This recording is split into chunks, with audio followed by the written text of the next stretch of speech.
গ্রামের পরিশ্রমী বউ।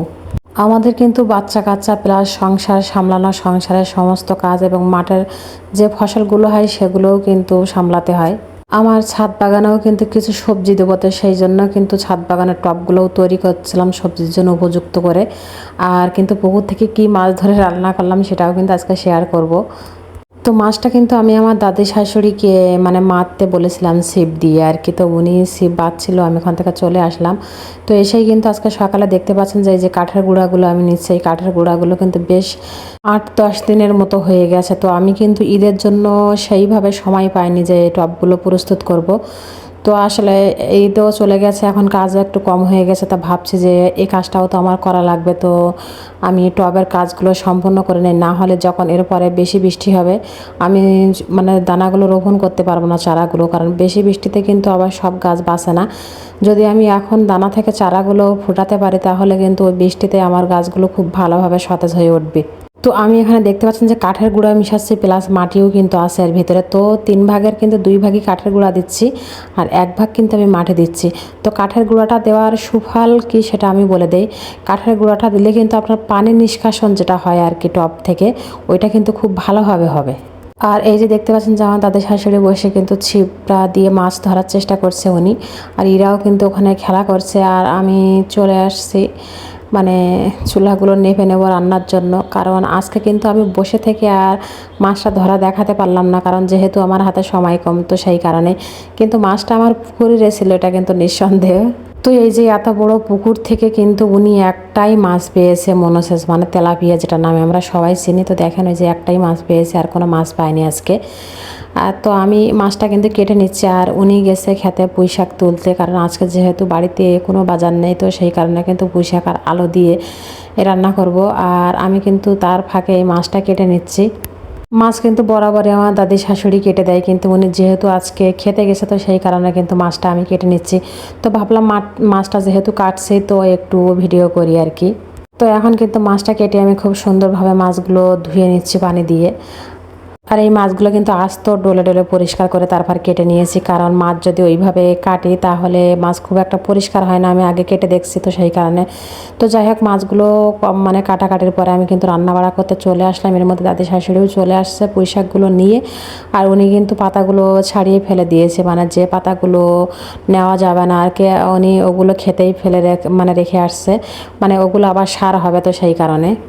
আর এই দিকে কিন্তু আমি মাছগুলো কষাতে দিলাম, দিয়ে কিন্তু তরকারিটা ওই ফাঁকে বসে বসে কেটে নিচ্ছি। আর এই যে আমার মাছ কষানোর অবস্থাটা দেখেন। তো ওটা কিন্তু হচ্ছে, মাছ যেহেতু কষানো হয়ে গেছে সেই কারণে কিন্তু তরকারিগুলো রান্না করতে বসিয়ে দিলাম। রান্নার কাজটা যদি একটু আগে না করা যায় তাহলে মনে হয় যে সব কাজই একটু এলোথেলো মতো হয়ে যাচ্ছে। তো যাই হোক, ওদিকে কিন্তু আমার রান্নাও হয়ে গেছে। তো রান্নার পরে কিন্তু আমি আসছি যে কাপড়গুলো ছিল অল্প, আজকে কিন্তু খুব বেশি কাপড় চোপড় নেই। তো সেই কাপড়গুলো আমি কিন্তু কেচে দিচ্ছি, যেহেতু রোদটা থাকলেই কিন্তু শুকাই যাবে। আর আজকে একটু দেখতে পাচ্ছি যে মেঘলা মেঘলা করছে, তো সেই কারণেই কিন্তু কাপড়গুলো কেচে দিচ্ছি। জানি না শুকাতে পারবো কিনা, কি হবে। আমার এমন কোনো দিন নেই যে কাপড় চোপড় কাচা লাগে না, প্রতিদিনই কম বেশি আমাকে কাচতেই হবে।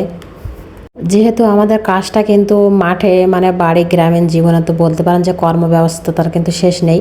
তো সেই কারণে কিন্তু কাপড়গুলো প্রতিদিন পরিষ্কার করতে পারলে ভালো হয়, নিজের কাছে একটু ভালো লাগে আর কি। আর যে বেডশিট ছিল ওগুলোও পরিষ্কার করে দেই আমি, কারণ ইরা যেহেতু এখন হাঁটতে শিখেছে নিজে নিজে, তো সেও বাইরে থেকে কিন্তু এসেই কম বেশি একটু ঘর বাড়িও অপরিষ্কার করে ফেলে। আর আমার কিন্তু পুকুর আছে, তারপরেও পুকুরে গিয়ে আমি এগুলো পরিষ্কার করতে পারি না, কারণ পুকুরে কিন্তু প্রচুর মানুষ থাকে। আমাদের গ্রামের মানুষ সব বলতে পারেন আমাদের একটা পুকুরই ঝামেলা। তো সেই কারণে আমি বাড়িতে ধুয়ে মোটরে এভাবে কলের পানিতে ধুয়ে দেই। তো আমার কিন্তু এটা অসুবিধাই হয়, কারণ পুকুরে কিন্তু একটা খোলামেলা ধোয়া আর এই ঘরের ভিতরে পানি দিয়ে ধোয়া, এটা কিন্তু অনেক ঝামেলার ব্যাপার। অনেক পানি লাগে, বারবার বদলাতে হয়। তো যাই হোক, আমি ওগুলো ধুয়ে কিন্তু এখন রোদে আসছে নেড়ে দিতে কাপড়গুলো, কারণ এখন দেখতে পাচ্ছি যে একটু মেঘলা মেঘলা মতো রোদ হচ্ছে।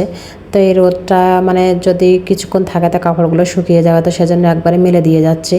তো মেলে দেওয়ার পরে কিন্তু আমি ঘরে চলে আসছি, আমার ঘরের যে বেডগুলো ছিল সেগুলো গোছাবো, ঘরের ভিতরটা পরিষ্কার করতে হবে, ঝাড়ু দিয়ে নেব। তো সেই কারণে কিন্তু এই দেখতে পাচ্ছেন যে ইরা কিন্তু আমার আগে এসেই শুয়ে পড়ছে মশারির ভিতরে।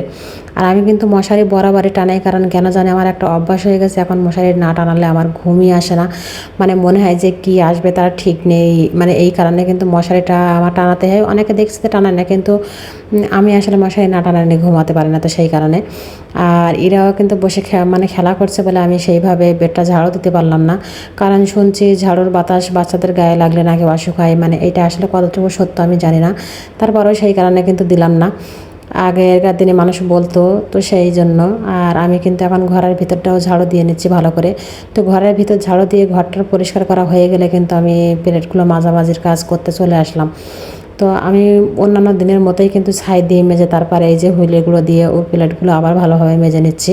তো মেজে নেওয়ার পর কিন্তু ফাইনালি এবার সব কিছু ভালো করে ধুয়ে নেব। ছাই দিয়ে মেজে মেজে এমন একটা অভ্যাস হয়ে গেছে যে এখন কিন্তু শুধু গুঁড়া দিয়ে আর মাজতে পারি না, মানে মেজে খেতে পারি না আর কি। আমার ঘরের ভিতরে কিন্তু জায়গা করা আছে, চাইলে কিন্তু কম একটু কষ্ট করতে পারে, তারপর ওই যে অভ্যাস হয়ে গেছে ওটা আর হয়ে উঠছে না।